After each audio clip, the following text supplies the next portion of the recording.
Have you ever wondered why a wife's gentle strength can shift a man's fortune? Could the secret of family prosperity lie in embracing the qualities of water? Welcome back to my channel, everyone. Today, we'll dive deep into the timeless wisdom that a wife who flows like water brings abundance to her household, exploring how fluid humility, adaptive grace, and nurturing support become the unseen currents that lift a family's fortunes. We'll weave together ancient philosophy, modern psychology, real-life case studies, and actionable daily rituals, transforming a simple metaphor into a living art you can practice.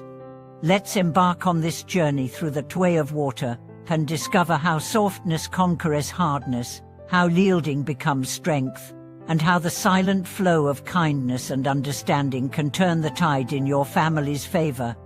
She who is like water, soft yet unstoppable, knows when to yield and when to guide, creating harmony where conflict once reigned. In the classic 5 elements theory, water governs wealth. To store water is to store riches. Applied to marriage, the wife's gentle flexibility becomes the secret reservoir that nourishes her husband's ambitions. Consider Mrs. Li in Shanghai. In every disagreement, she chose calm reflection over heated argument, offering empathy instead of rebuttal.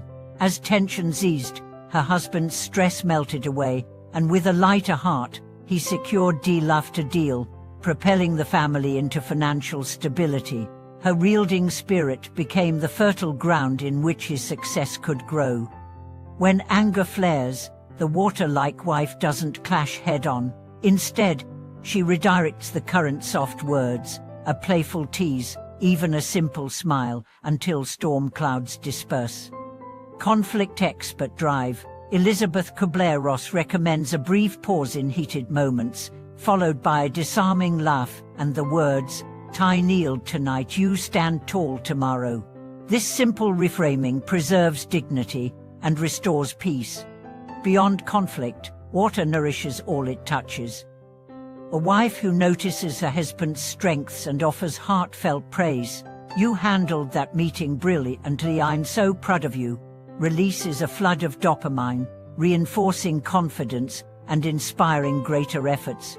One executive's wife wrote him a daily note, "Yesterday, you were incredible, thank you for all you do." He called it his positive mental fuel, powering him through every boardroom challenge. By contrast, constant criticism erodes self-esteem. Family therapist Drive Pena warns, when a man hears only fault-finding, his safe base collapses, and his energy turns inward away from ambition and toward emotional escape. 3 practical steps to flow like water.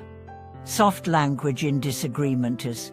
Replace "you always" and "you" with "I feel" and use a calm tone, as water finds the path of least resistance, gently redirecting the flow of conflict into constructive dialogue. Create gentle currents of warmth. Small acts, a favorite snack prepared without being asked, an encouraging note slipped into his briefcase, a nostalgic keepsake quietly build the love that sustains ambition.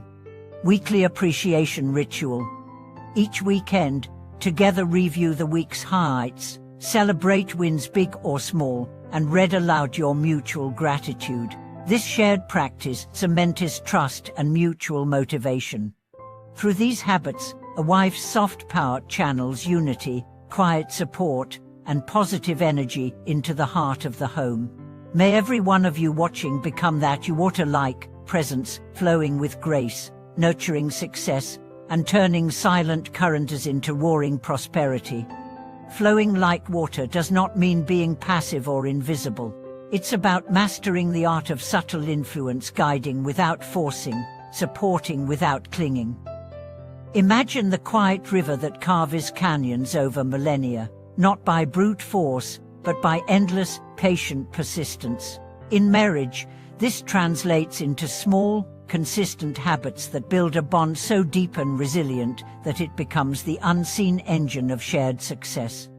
One powerful illustration comes from the life of Eleanor Roosevelt. Though she stood in her own right as an activist and First Lady, Her influence on President Franklin D. Roosevelt was often exercised through quiet counsel, gentle encouragement, and a tactful willingness to yield on minor issues so that she could champion the truly important ones.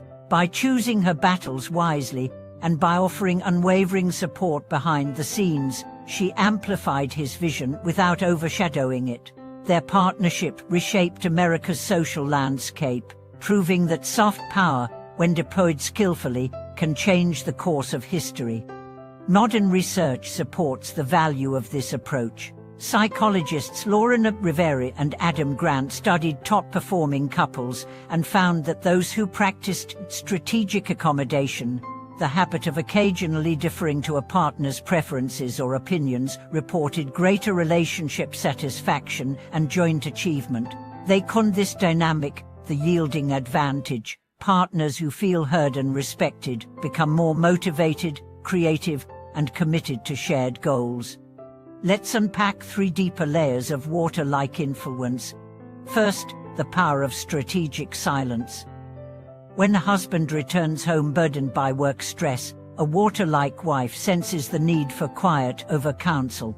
Instead of diving straight into problem solving, she offers calm presence, arranging a warm drink, creating a peaceful environment, and simply listening if he chooses to speak.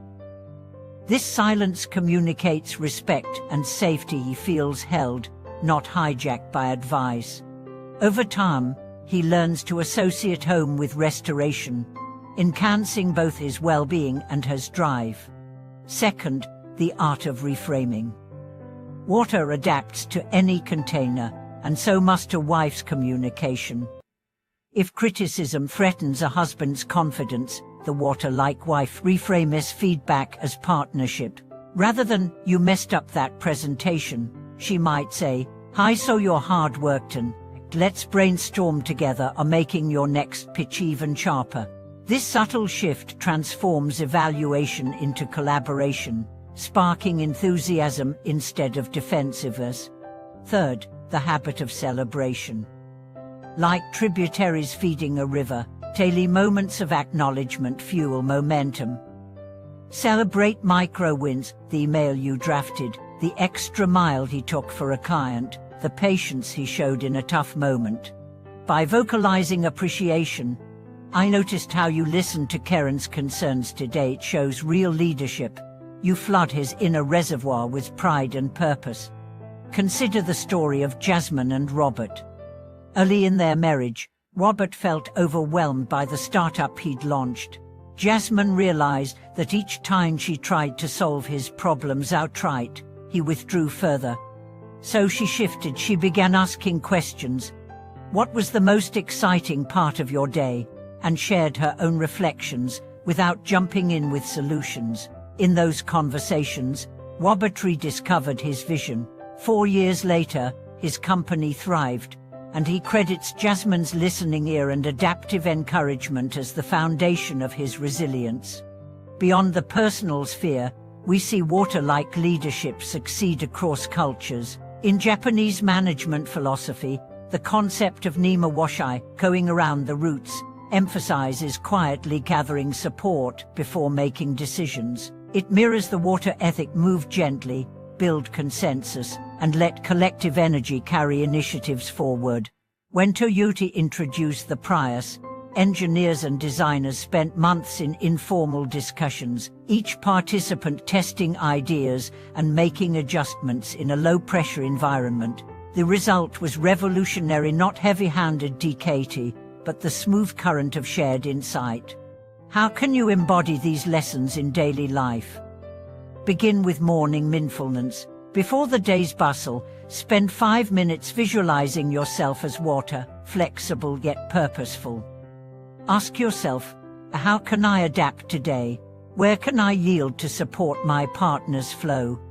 This mental rehearsal primes you for responsive interactions instead of reactive conflict. Throughout the day, practice micro-yielding. Maybe your husband prefers a different route home. Invite him to choose, even if it delays you by 2 minutes. Maybe he likes his coffee stronger. Steer clear of unsolicited recipes. These small concessions signal respect and trust, reinforcing his autonomy and freeing your energy for moments that truly matter. In conversations, use the gentle question technique, replace directives with open-ended prompts. Instead of "Could you fix this report?" try "How might we refine this report together?" You'll notice his body language soften, his engagement deepen, and new ideas emerge that neither of you would have thought of alone. Finally, end each day with a ritual of shared reflection. In a brief evening moment over tea, a walk, or just before lights out, ask, "What was one moment today when you felt proud?" and share your own. This exchange becomes the dam that holds the weak stresses at bay, preserving an inner current of mutual affirmation. By weaving these practices into the fabric of your relationship, you transform yourself into the steady stream that nourishes growth. Over weeks and months, your husband's confidence swells, his ambitions crystallize, and his achievements multiply. Together, you build not only financial abundance but a reservoir of trust, intimacy, and shared purpose that outlives any market cycle. As we continue, we'll explore even deeper myths and metaphors: the lotus that blooms in muddy water, the river that finds the sea, and the interplay between giving and receiving. Stay with me, and let's keep uncovering the hidden currents that make everyday marriages extraordinary engines of wealth and fulfillment.